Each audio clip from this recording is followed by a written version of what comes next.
It was Braden Anderson's night as Johns Hopkins took on Gettysburg. Here, Anderson finds Stuart Walters for a 35-yard touchdown play. Then the next possession, Anderson looks deep and finds sophomore Bradley Monday, who outleaps two defenders for a 50-yard touchdown. Hopkins makes it 21-0 as Stuart Walters scores his second touchdown on this 15-yard run.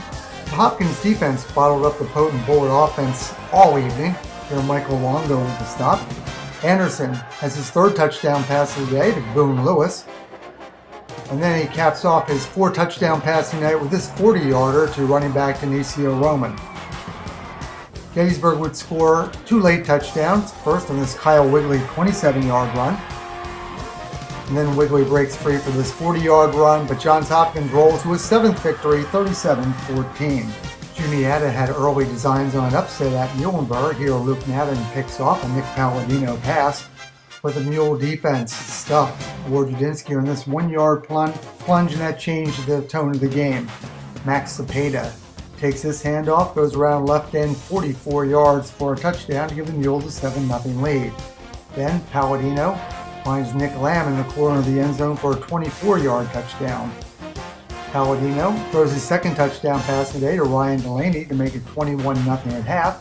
Palladino calls his own number early in the third quarter to make it 28-0, then throws a 6-yard touchdown pass to Michael Long.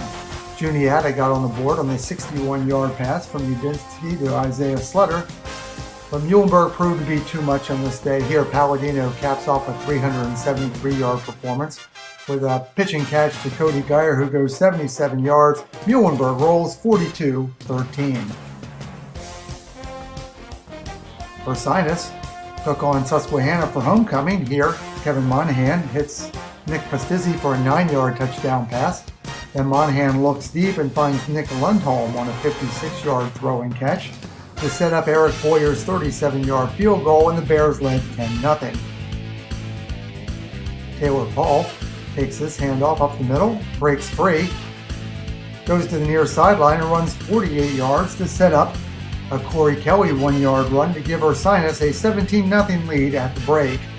Moments after being named Homecoming King, Ursinus defensive back Matt Glowacki takes this punt, picks up a couple of key blocks as the wall forms on the far sideline. Glowacki runs 65 yards for a touchdown to extend the Bears' lead to 24-0.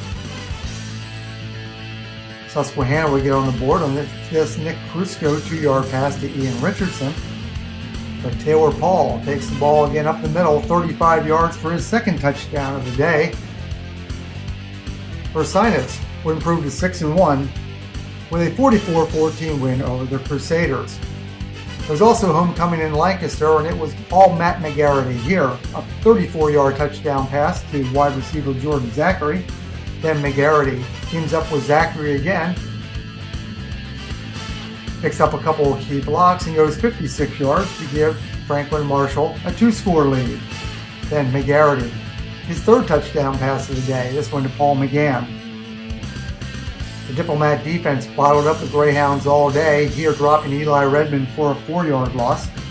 Scott LaValva scores his touchdown, 14 yards out, part of a 200-yard performance for the senior. Moravian would get on the scoreboard with this Mike Hayes to Jalen Snyder Scipio pass. But then it was McGarity who scores on this 2-yard run and calls his own number again for his second rushing touchdown. Franklin Marshall defeats Moravian 42-12. McDaniel struck quickly in his homecoming game against Dickinson. Matty Callahan teams with Nick Amelia on this 77-yard touchdown. Dickinson would come right back on this Chris Soulis 32-yard run, and Callahan and Amelia teamed up again in the corner of the end zone to make it 14-7 Green Terrors. Soulis would counter with this 13-yard run to tie the game up again. Soulis almost scores his third touchdown, fumbles at the 1-yard line before Devin Gabby falls on the ball to make it 21-14. Cedric Madden scores on this short plunge to make it 27-14, but John Chamberlain pulls the Green Terror back within 6. Soulis, his third touchdown pass, a run of the day, before Callahan teams with Sean Montgomery on this 21-yard pass to make it 33-28. Callahan finds Oliveto in the final minute to put McDaniel in position for the go-ahead touchdown, but the Dickinson defense stiffens. Dickinson wins 33-28.